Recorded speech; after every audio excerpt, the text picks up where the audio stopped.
So your business is growing and it's time to hire. How exciting, but how overwhelming as well if you don't know how to do it, or perhaps you're just not clear on how you should do it. Hi, I'm Valerie Gonzalez. I'm the owner of San Gabriel Valley Law, and we protect small business owners from making devastating mistakes that end up wrecking their business with employee lawsuits. And I'm a small business owner myself. And so hiring is a really vital part of any business. But how do we do it? And where do we find these people that we need? Well, I want to give you 3 tips for how to hire and how to hire smart so that your business grows instead of increasing your liability. Tip number 1, make sure that you're really clear on the job that you need to hire for. So a lot of times as small business owners, we just get overwhelmed and bogged down with work. And it's hard for us to articulate what even is all of the work and what job we even need to hire for because we're just inundated. And that's very realistic and it's hard. So with the time that you have, and I know your time is limited, grab a notepad and a pen and jot down all of the tasks that you're currently doing that are taking your time that can be delegated. So for instance, perhaps you have been having to handle customer complaints, or you've been having to handle returns of a product that you're selling. Whatever it is, start writing a list. And as you write that list, start grouping like tasks together. And that's how you're going to build out your jobs. That's how you're going to know the next job to hire. Ideally, sometimes we want to hire this one unicorn, wonderful person who's going to take care of all of these things.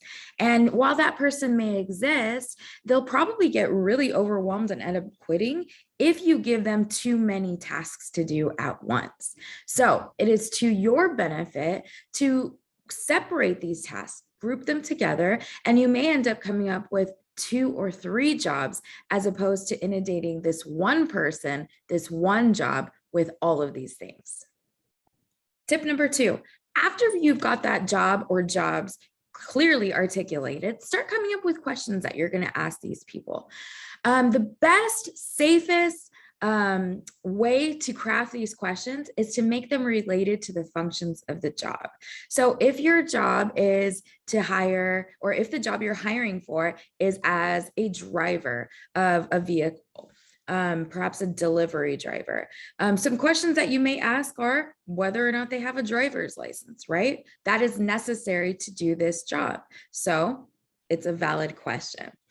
Other questions are going to be about how the person performs that job, such as things to test customer service, promptness, things like their ability to bounce back from tough situations or solve problems.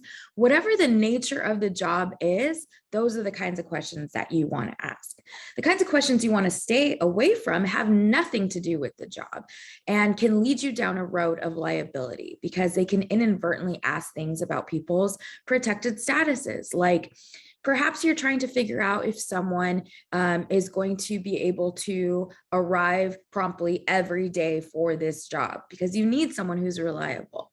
Rather than asking, so do you have any kids?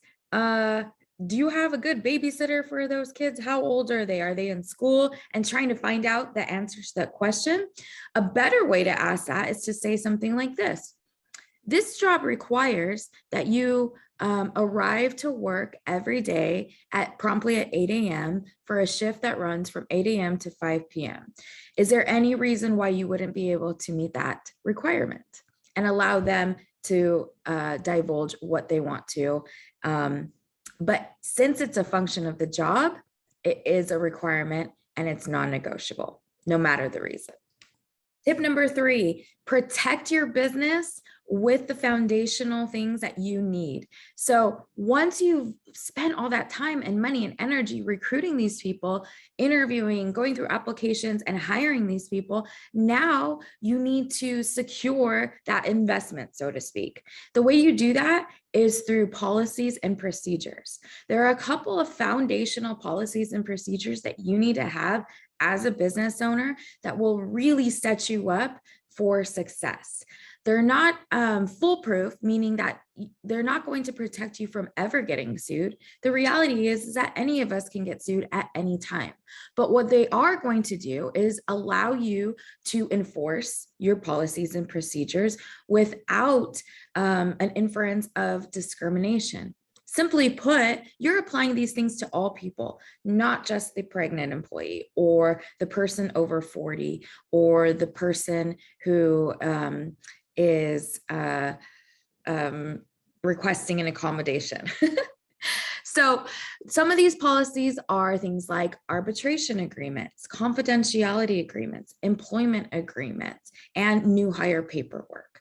All of these things are going to help you build on a solid foundation so that you can run your business with ease and with peace of mind that if that lawsuit comes, you have a defense already prepared to reduce that risk and those damages.